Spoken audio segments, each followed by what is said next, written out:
right, yo, this is Edsel from the band Dope. Tony Campos from Static X. What's your show called again? The Anthony Rogers Show, motherfuckers! Woo!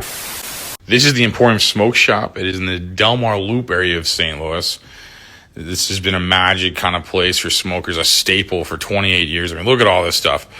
Crazy stuff they have. I mean, they have just pipes and pieces and vapes and e-liquids and accessories, Kratom CBD, Delta products, Hoover's rolling papers, locally blown art. Like, look at all this stuff. Each piece is classic. Use promo code LEGENDARY when you go in there. Get a 10% discount. Check it all out. This has been a classic St. Louis staple for 28 years. Come on in.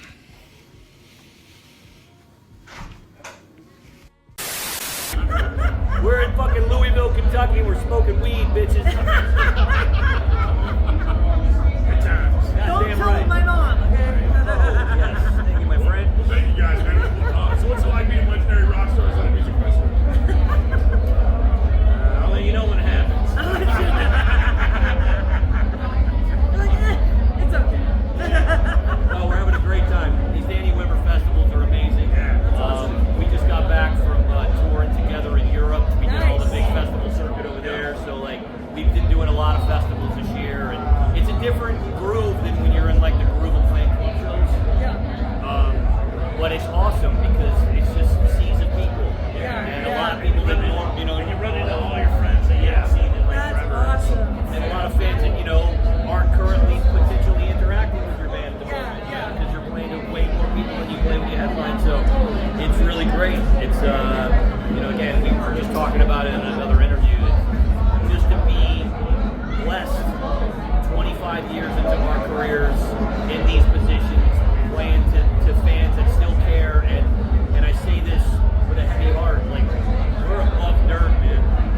And so many of our friends are not here. Yeah, I feel that, bro. You know, so many of our compadres that we came up touring with are no longer even here to, like, smoke this joint and, like, just live life. So I'm grateful every day for that. Live every day. I totally feel that. I think gratitude's a lot, man. Yeah, I'm grateful for that. And then, you know, the career and the opportunities, that's all secondary. I don't know if you have kids, but I got a stash. I'm just grateful for her health. And I'm just grateful for a lot, man.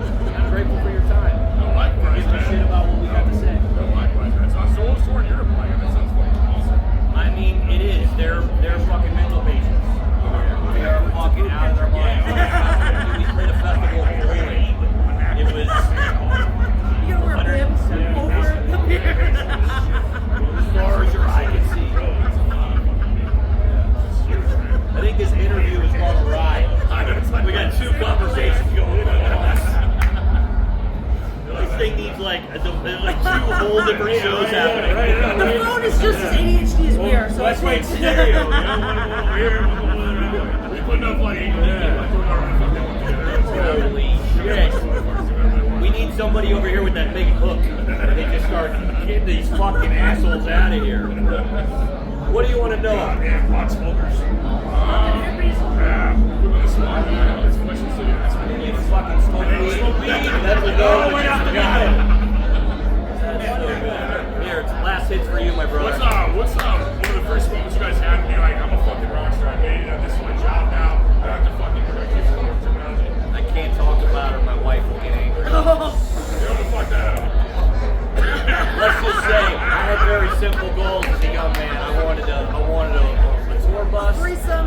and I wanted to have a song on MTV, and there were some famous female entertainers of a certain persuasion that I was From a certain targeting. industry. Oh, I Once wouldn't know that got anything about accomplished, it was like, that. what's the point? She's actually a porn star too. I didn't say that. No, neither did I. No, I swear. She just mentioned it in passing. So yeah, it was happening. That's one of the crazy things about this business, and it also humbles you real quick and lets It you could, do yeah, exactly. that. Like, I mean, I once you juggle. realize how I juggle things. Like, I'm pretty good at juggling. unimportant all that shit is, and it's just a matter of Yeah, I'm great at repeating those multitasking. kinds of experiences. Great. Then it starts to get like what really matters starts to come into focus. So. Well, it's the difference between being like a child and an adult.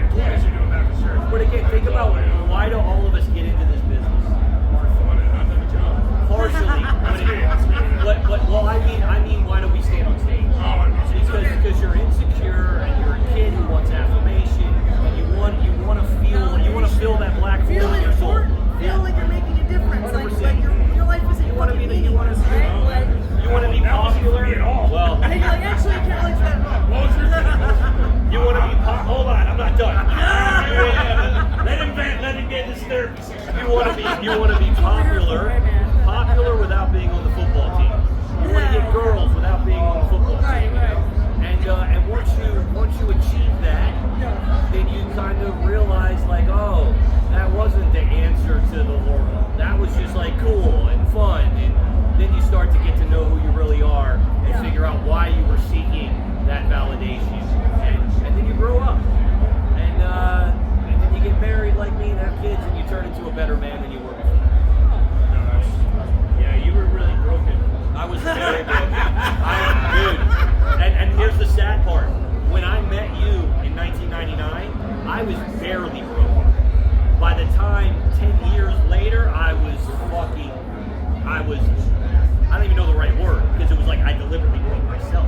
I was just not the, you know what I told myself when I kind of went through the want to metamorphosize, if that's a word, was I looked in the mirror and I was like, dude, you are not the man that your mother like would be proud of you to be. Sure, she's proud of your accomplishments, but do you really live by the values that your mother raised you to have? And I was like, I do not at all. I've gotten so lost in this rock star, single, superficial, disposable life that like I forgot who I am at the core. And I had to like take a shower and it took a few years to like put myself back together in the mold that I wanted to be. And again, I'm a better man for it. See, this is why he smokes tons of weed. True. Words of wisdom, Lloyd. Words of wisdom. When you smoke weed, you're basically a guru, right? Yeah, apparently. I am no guru. I'm like, I think I stepped on a complete guru. complete opposite of this guy. Yeah, but you made it by accident. Yeah, I made it on purpose. He's like, I failed backwards. No, he had a purpose. I know I had a plan. And a plan. I was just going along. Well, I had a plan, but it wasn't this. Right. What was your plan? My plan was to fucking go to school, get my computer science degree, go be an IT guy for the Department of Defense, make bank. Okay. And then that shit didn't work out, and I was like, well, let's see what happens with the band. And They sold a million records. Fuck yeah, man. Fuck yeah. This is the last thing I ever thought I would. And he's known for saying, yeah. Yeah. And I never started playing music to pick up chicks because I played death metal. No See, I think chicks. It's like I all your think whole you spin family's me round to the record. Yeah. A party song. Yeah. I was just an angry Different kid. motivation. Yeah, I was just an angry kid going,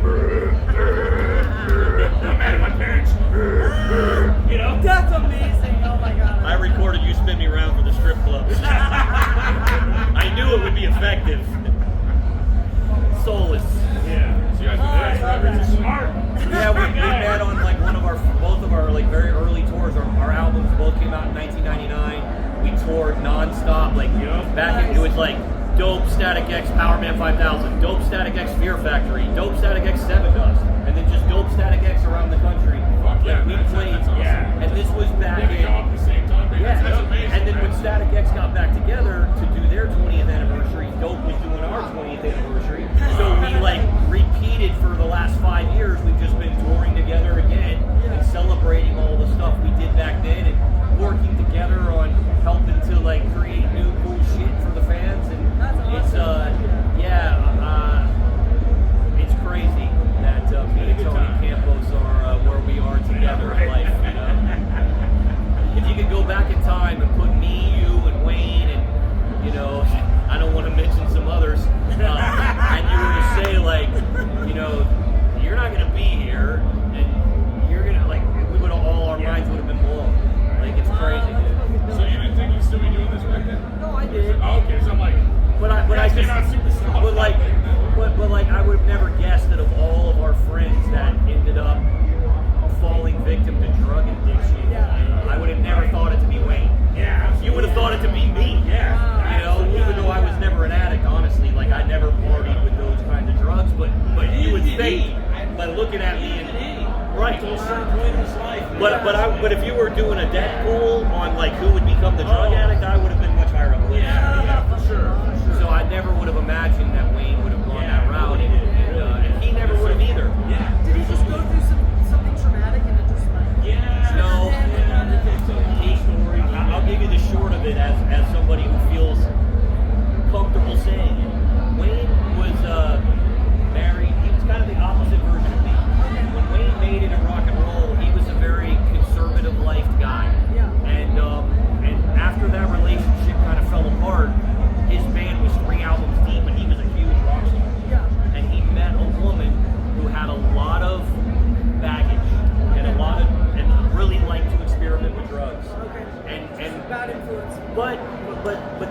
love. And they had incredible experiences together that Wayne missed out on for several years. And she invited other people into the bedroom with chemicals. And Wayne was like, I've never done any of this before. And he just went down it so far and so fast that they became a codependent addiction together, and they kind of walled themselves off from the world.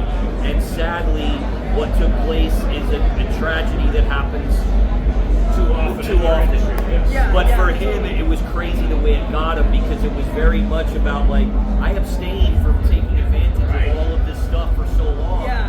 When myself and to a lesser extent the other guys in the band weren't taking advantage of the fruits of our labor, let's just say, Yeah, they weren't the big party girl I was band. well, my boss was like, oh, it's a quiet reading time. I'm like, well, I'm gonna go hang out with Dope, or I'm gonna go hang out with these other guys, Fear Factory.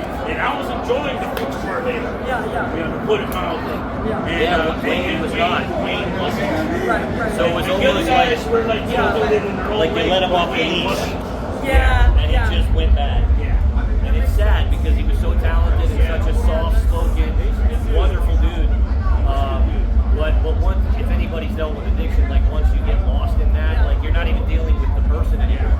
And that's where 95% of the differences that you and him faced at the end, it's not because you were dealing with the person, you were dealing with a person that is completely not in reality anymore. And it's very... So I totally get it. It's like You can't reason with and that. the thing is, it's like you kind of, let's say you weren't into that, but then you're with people who are doing it all the time. It's hard not to be like curious. It's hard not to be like, well, I want to try what you're. That Imagine trying to looks get like fun. sober Like, I if wanna- you and your wife are stuck in this and one of you wants to be sober, like my roommate doubly was hard. still using when I tried to get sober, and it took me months to get off because she kept using. And I'm like, dude, you said you were gonna get clean. She decided she didn't want to get clean. I'm like, Now you know as so well hard as to stay anybody, off of it. the only person that gets an addict clean is the addict that sets Right. the addict. Yeah, So like you can try, you can do interventions, you can whatever you want to do, ready and but willing to actually stop. yeah, Absolutely. and nobody does it until they're ready, and everybody has a different rock bottom. Yeah, exactly. And we all watched Wayne. Like I spent time with Wayne very, very soon prior to his passing, and had conversations because I've been through. I've never been to rehab because I've never been that person, but I've been through it with people I care about. And he wasn't there yet. You could see the light behind him that he wanted to be a better version of himself, but he wasn't ready to say, I'm ready. And I was very hopeful that he was close and that we would all get to see him on the other side and get to see Static X do everything they're doing now with him here to make it as just authentic and amazing as it would have been that way. But in his absence, I'm very I have a tremendous amount of respect for how Static X has chosen to allow their band to continue and to not make an attempt to replace Wayne, but more to represent what is no longer here in a way that Energy and spirit that he brought That's so to the wild. It's stage. like losing a family member. No, absolutely. That's someone who spent a tremendous amount of time. Yeah, we'll go on Twitter and see how many people will tell him to go fuck himself for the family member that he lost. Like, human beings are pretty amazing. Oh my God, that's It's wild. pretty horrible. Oh my God, I'm so sorry you have to. Like what? Yeah, I'm sorry you weren't able to reconcile with a person that was unreasonable at the time of their passing. That People you are could, so insensitive. and like, you're a how can horrible you- person, Tony. Just They need you don't to know. know They that.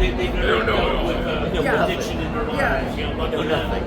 Lucky them. You know nothing. They know they do not know the tears. They don't know Yeah. that it's lost to addiction. Yeah, no, I know how that goes. You I have saw no the road. right I to saw the road celebrate he was going on, and Yeah. your 20th anniversary. on the bus. He's probably reading a book about arthritis. About our Kenny. Yeah, Kenny is on the bus reading a book about arthritis. Back in the 99, 2000, like I said, I was enjoying the fruits of our labor. Kenny enjoyed art, but in his own way. He would gather fans around and sit them down and tell them stories.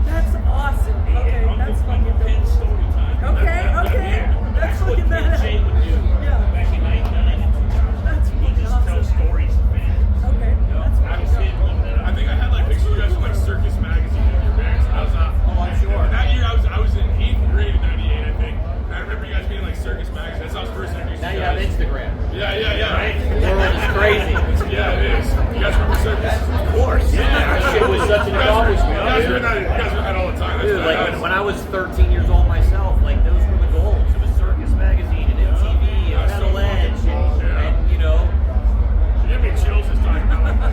those things. Oh, that vibe, man. It was it was a lot of fun. Have a poster from the middle of the magazine. No, I had that, bro. I remember being 13 put on the wall, bro. I love that. It was a lot It's of fun. fun. You meet guys like that from being a childhood fan of it. It's cool seeing like behind the veil slightly, you know. Yeah, man, it's an interesting human experiment. All of it. It's like everyone's just people. That's what I feel like people forget that. Like when they look up to like people who are famous or that they idolize, they forget that they're humans just like everybody else, and that like it's like no one's perfect, and everybody handles like fucked up situations the best way they can, and it's honestly it's no one's fault, and there's like no tragedy happening. So sorry, I also like that's so unfair. I'm also like I'm a logical, rational person. Yeah. You have four guys that get together. One of them's got spiky hair, and they decide that they all have this passion to make Italian food, and they decide that let's all go in a kitchen and let's make some amazing pizzas. And each one of them puts in their chemistry, and the guy with the spiky hair, he's like the Gordon Ramsay. He's leading it. He's the head chef. But all the other chefs are putting in their ingredients, and before you know it, they have this amazing recipe, and people love to devour this pizza. And they go out there and they sell pizza for years, and people gobble it up, and they have great experiences with this pizza. And then the head chef, the Gordon Ramsay, falls to tragedy in a way that's like, we all know what happened. It's horrible. And the anniversary of this amazing restaurant is coming up, and people would think, oh no, the other three guys that helped come up with this amazing recipe shouldn't go celebrate that with the people that love it. It should just go away, and they shouldn't be able to celebrate those times or earn money from it, because that's a cash grab. Like, how dare you? You built a pizza shop, and one guy's no longer here, but How dare you try to make a sell living? pizza? Who do you think you are? I'm trying to pay rent shit. The fuck? But tell me why it's different. Why is pizza different than music to people? Why It's did- not. I think it's not now. I think it was once, but I mean, even like bands like Smash Mouth, that's like one original member. I know. Like Leonard Skinner's got like But I'm just telling you. You have to. It is a people lot like like Seagal, cooking, though. people like Seagal. You're right. But It I'm is a just lot telling like you cooking. that Everyone's like there was putting in all enough of their people energy. that needed to let them know how much they didn't like it. You guys would know more than And me. it made no sense to me. Like, Well, if they're grieving and they're fucking sad and pissed and they take it out on whoever. but who are you mad at? Are you mad at the Yeah, guy right. who's not here or the guys that are here? Yeah, that's Like, and again, I say this as a person who is, I love Wayne, and I've done a tremendous amount for him in helping these guys do what they're doing. But you're mad at Tony Campos, dude, the bell rang, and Tony Campos answered the bell. Yeah. He said, I'm here, my bass is on, I love these songs, I'm gonna do it. Yeah. There's one guy that didn't answer the bell, and I love that man. And I hug his father.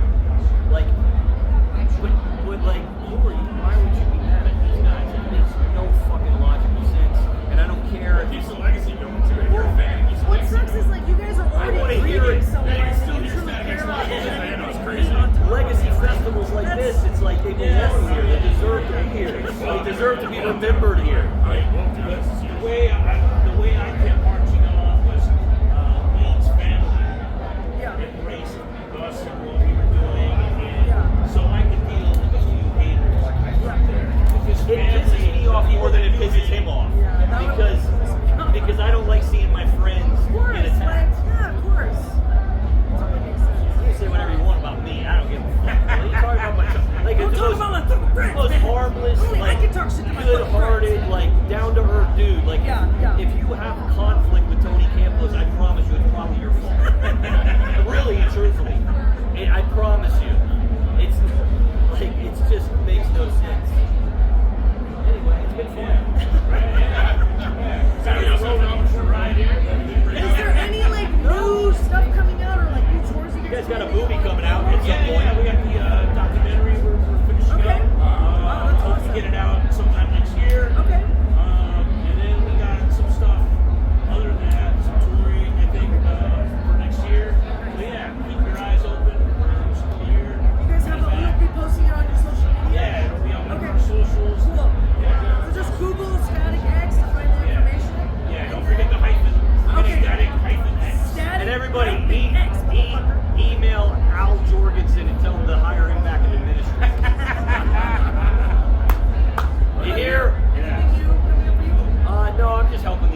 get their movie to the finish line.